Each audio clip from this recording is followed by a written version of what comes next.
तो चलिए आज बात करते हैं आईआरएफसी यानी इंडियन रेलवे फाइनेंस कॉर्पोरेशन के बारे में।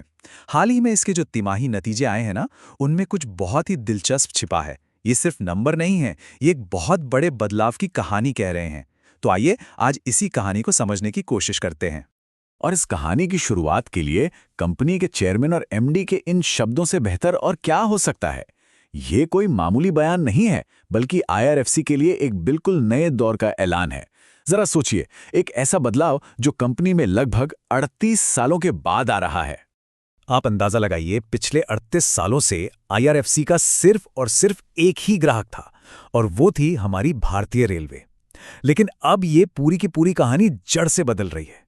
तो सवाल ये है कि ये बदलाव आखिर है क्या। देखिए, इस स्लाइड से सब साफ हो जाता है।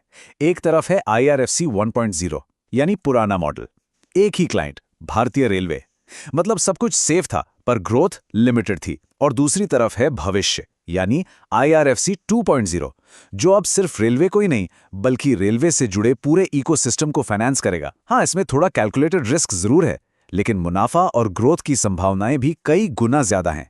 ठीक है, तो ये नई स्ट्रैटेजी सुनने में तो काफ़ी अच्छी लग रही है, पर क्या इसका कोई असर ज़मीन पर, मतलब नतीजों में दिख रहा है? चलिए सीधा Q3 के आंकड़ों में इसका जवाब ढूंढते हैं। और जवाब है बिल्कुल।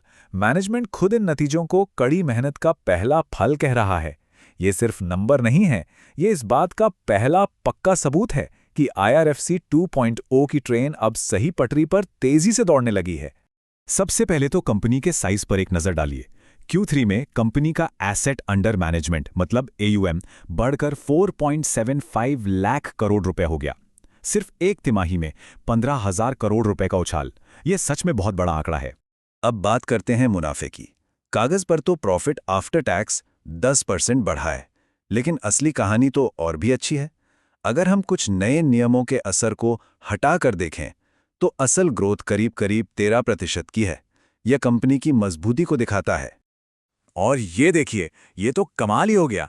आईआरएफसी ने पूरे साल के लिए जितना लोन बांटने का टारगेट रखा था ना, वो सिर्फ 9 महीनों में ही पूरा कर दिया। इससे साफ पता चलता है कि ये नई स्ट्रैटेजी कितनी असरदार साबित हो रही है। चलिए, नतीजे तो हमने देख लिए, पर ये जो नई मल्टी क्लाइंट स्ट्रैटेजी है, ये आखिर काम कैसे करती है? अब जरा इसके अंदर की बात समझते हैं। देखिए, आईआरएफसी बहुत ही सावधानी से अपने कदम बढ़ा रहा है। वो सिर्फ बड़ी कंपनियों यानी B2B क्लाइंट्स को ही टारगेट कर रहे हैं, और वो भी बड़े बड़े प्रोजेक्ट्स के लिए। दूसरा, वो बाजार से सबसे बेहतरीन यानी A रेटेड एसेट्स को ही चुन रहे हैं। इसे कहते हैं चेरी पिकिंग। और ये सब खुली बोली के जरिए हो रहा है ताकि पूरी पारदर्शिता बनी रहे। और इस पूरी कवायद का सबसे बड़ा फायदा क्या है? वो है नेट इंटरेस्ट मार्जिन यानी NIM। आसान भाषा में समझें तो ये कंपनी का असली कमाई का मार्जिन है। और मजे की बात यह है कि पुराने मॉडल के मुकाबले इन नए प्रोजेक्ट्स पर कंपनी को 2 से 3 गुना ज्यादा मार्जिन मिल रहा है। अब एक सवाल मन में जरूर आ रहा होगा, जब बाजार में और भी इतने खिलाड़ी हैं तो आईआरएफसी अपने रिस्क को कैसे मैनेज करता है? मतलब पैसा डूबने का खतरा भी तो होता है। मैनेजमेंट का ये बयान उनका आत्मविश्वास दिखाता है। वो कंपटीशन से डर नहीं रहे हैं, बल्कि उसे अपने फायदे के लिए इस्तेमाल कर रहे हैं। उनका कहना है कि जब किसी प्रोजेक्ट के लिए और भी लोग बोली लगाते हैं तो ये साबित हो जाता है कि उन्होंने सही और सुरक्षित प्रोजेक्ट चुना है। तो उनका फॉर्मूला बिल्कुल साफ है। लक्ष्य है 0 NPA, मतलब एक भी लोन खराब नहीं होना चाहिए। इसके लिए वो सिर्फ टॉप क्लास सरकारी या सरकार से जुड़े प्रोजेक्ट्स को ही पैसा देते हैं। और उनकी स्ट्रैटेजी की खूबसूरती देखिए, जब उसी प्रोजेक्ट के लिए 10-15 और बैंक लाइन में खड़े होते हैं तो ये अपने आप में गारंटी बन जाती है कि आईआरएफसी ने एक शानदार और सेफ एसेट में पैसा लगाया है।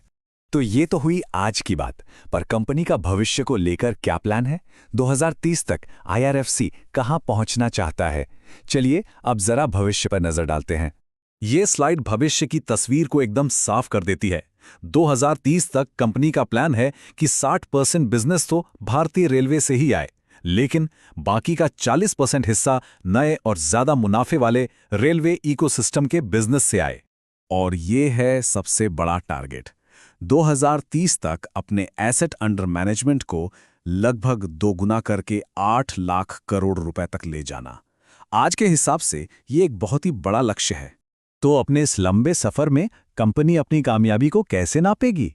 इसके लिए उन्होंने 3 पैमाने तय किए हैं। उनका प्रॉफिट यानी पैट, उनका मार्जिन यानी NIM और उनके टोटल एसेट्स यानी AUM। हर तिमाही इन्हीं 3 स्तंभों पर उनकी परफॉर्मेंस को परखा जाएगा। और आखिर में एक बड़ा सवाल छोड़ जाते हैं, अपनी इस नई स्ट्रैटेजी और बढ़ते आकार के साथ क्या IRFC सिर्फ एक फाइनेंस कंपनी ही रहेगा, या फिर वो आने वाले समय में भारत के पूरे रेलवे मॉडर्नाइजेशन का सबसे बड़ा फाइनेंशियल इंजन बनेगा? इसका जवाब तो खैर हमें आने वाला वक्त ही देगा।